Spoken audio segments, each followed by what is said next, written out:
Seja bem-vindo ao nosso Clínica da Alma. A partir de agora você pode participar conosco. Esteja você acompanhando a programação ao vivo ou, quem sabe, o programa reprisado, você pode ligar no telefone ao vivo para quem está acompanhando a programação ao vivo, 3253-3320. Temos também Twitter e e-mail que valem para aqueles que nos acompanham na programação reprisada, né? Então, você pode acessar @Clínica da Alma, o nosso Twitter, nosso e-mail, clinicadaalma@redesuper.com.br.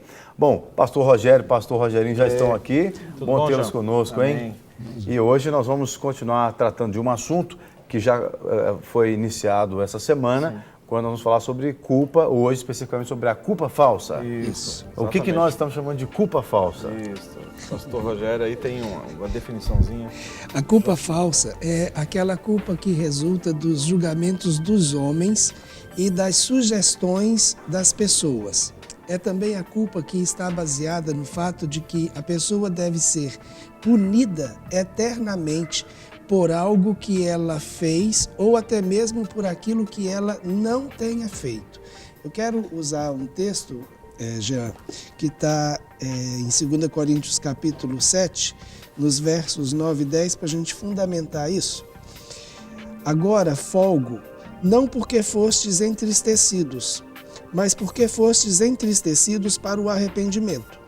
Pois fostes entristecidos segundo Deus, de maneira que por nós não padecestes dano em coisa alguma.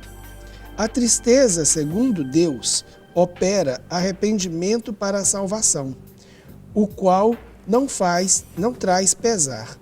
Mas a tristeza do mundo opera a morte. Então aqui Paulo, quando escreve essa segunda carta aos Coríntios, ele está fazendo nesse momento uma referência à primeira carta, quando ele faz uma exortação à igreja de Corinto.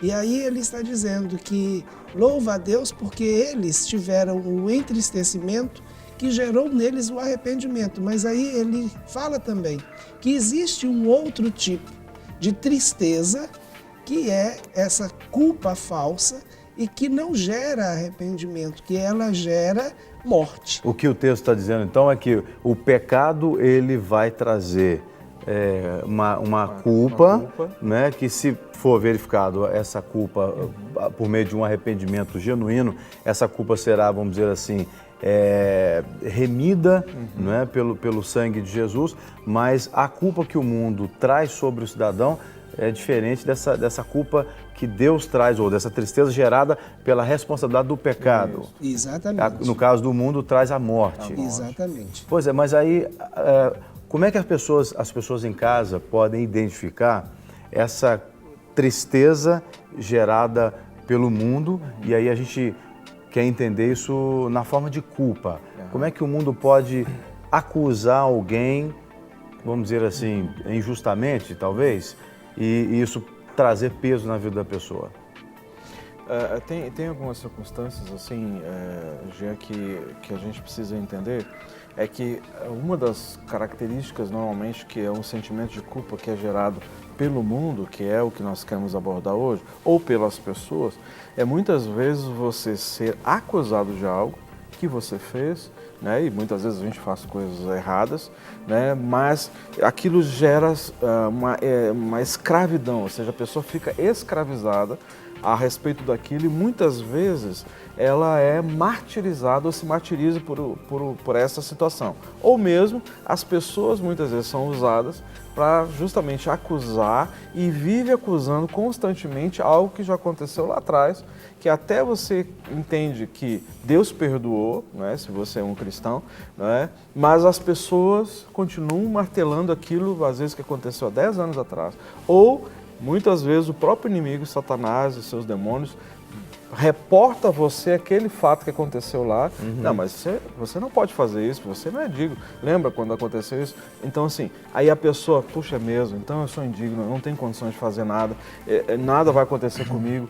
E uma coisa importante, Jean, dentro desse processo, é que a culpa, ela falsa, quando a pessoa não tem esse entendimento dentro dessa perspectiva de que Deus perdoou através do Senhor Jesus Cristo na cruz do Calvário, né, e através do seu sangue nós somos purificados, quando a pessoa não tem esse entendimento, a culpa ela gera medo. Medo em que sentido? Medo dela de errar novamente, medo de repente, ela, sabe, eu não vou fazer mais isso porque vão me acusar, vão dizer que eu sou incompetente, desqualificado, desqualificada, que eu nunca vai dar nada certo na minha vida. Então isso faz o quê? O intuito é travar. Então uma das principais coisas que acontece quando vem uma culpa falsa sobre a vida da pessoa é um medo.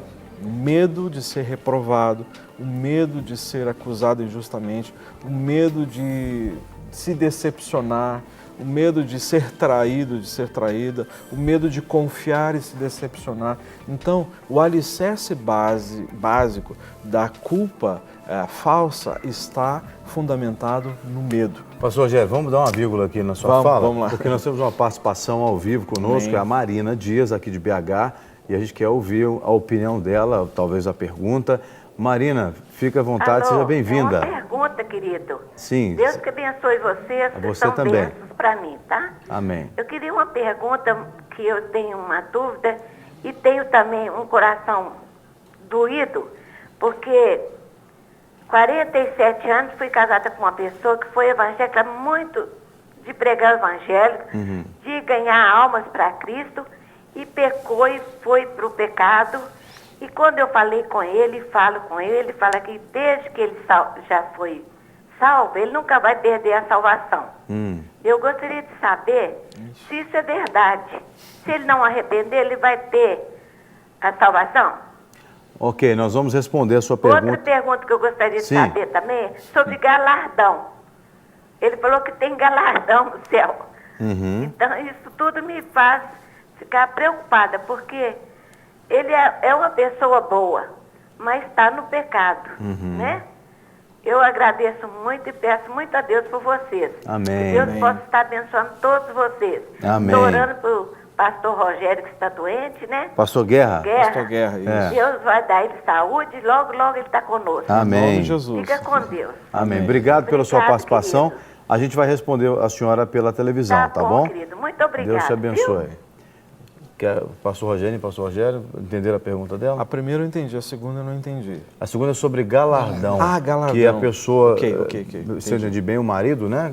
Que ela se diz referiu que a tem ele. galardão. Que tem galardão no céu. Ok. Quer responder? Posso? Fique à vontade. Ficou à vontade? Muito obrigado, viu?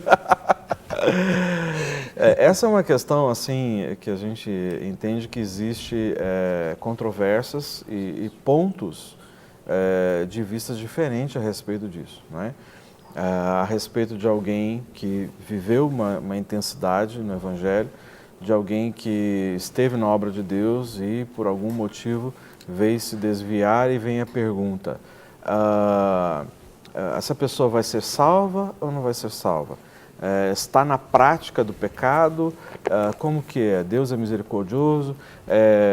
Tem escolhidos? O que é escolhidos? Aí nós entraríamos aqui questões calvinistas, e o propósito não é esse, e o tempo que a gente tem seria muito insuficiente.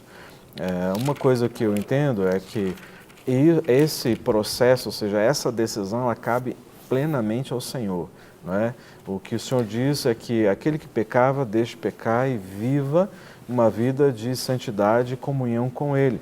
Agora, esses casos, não é, fica bem complicado em dizer assim, não, ele não vai ser salvo, vai para o inferno. Dependendo, se fosse uma outra denominação, talvez diria, não, ele já está no inferno, não é? Mas existe princípios que nos asseguram que ou seja, se confessarmos os nossos pecados, Ele é fiel e justo para nos perdoar, e a gente sabe, eu tenho um exemplo, por exemplo, do próprio o ladrão que estava ali ao lado de Jesus. O Senhor Jesus disse, olha, hoje mesmo estarás comigo no paraíso, não é? Ele não teve tempo ali teve apenas tempo de reconhecer o Senhor Jesus como Senhor e Messias.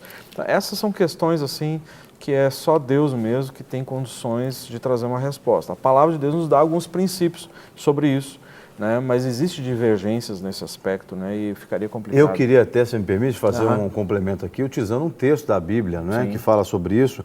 Você citou en passant, esse texto de 1 João, no capítulo 1, no versículo 5 adiante, diz o seguinte, esta é a mensagem que dele ouvimos e vos anunciamos, que Deus é luz e nele não há treva nenhuma. Se dissermos que temos comunhão com ele, no caso Deus, e andarmos nas trevas, mentimos e não praticamos a verdade. Mas se andarmos na luz como ele na luz está, temos comunhão uns com os outros e o sangue de Jesus, seu Filho, nos purifica de todo o pecado. Se dissermos que não temos pecado nenhum, enganamos a nós mesmos e não há verdade em nós. Se confessarmos os nossos pecados, ele é fiel e justo para nos perdoar os nossos pecados e nos purificar de toda a injustiça. Se dissermos que não pecamos, fazemos Deus mentiroso e a sua palavra não está em nós. É muito claro, muito objetivo esse princípio. Aliás, só complementando um versículo aqui que diz no capítulo 2, meus filhinhos, essas coisas vos escrevo para que não pequeis. Se, porém, alguém pecar, temos um advogado para com o Pai, Jesus Cristo, o justo, que é a nossa propiciação pelos nossos pecados, não somente pelos nossos, mas também pelo mundo todo. Bom, nós precisamos entender Dona Marina, que quem vive com Deus, quem tem Deus no coração, portanto, quem tem a salvação de Deus manifesta em Cristo Jesus, não vive pecando. Se a pessoa vive pecando é porque ela ainda não entendeu né, o chamado de Deus para a vida dela. Então, há um outro momento que Paulo, não me lembro agora onde está o texto, Paulo diz assim, quer dizer que porque eu tenho a graça eu posso pecar? Não, eu não vou pecar por causa da graça, né? Eu vou cuidar para não pecar ainda mais, porque a graça me foi dada de graça. Então é por amor é que eu tenho que deixar de pecar, não é pela lei, não é pela força. Aliás, a Bíblia fala que não é por força nem por violência, mas é pelo Espírito Santo de Deus, porque é o Espírito que testifica do pecado, da justiça e do juízo. Então, eu penso que a pessoa que é salva, ela não vive pecando. Se ela pecar, ela se arrepende do seu pecado, o que tem a ver com o que nós estamos falando aqui.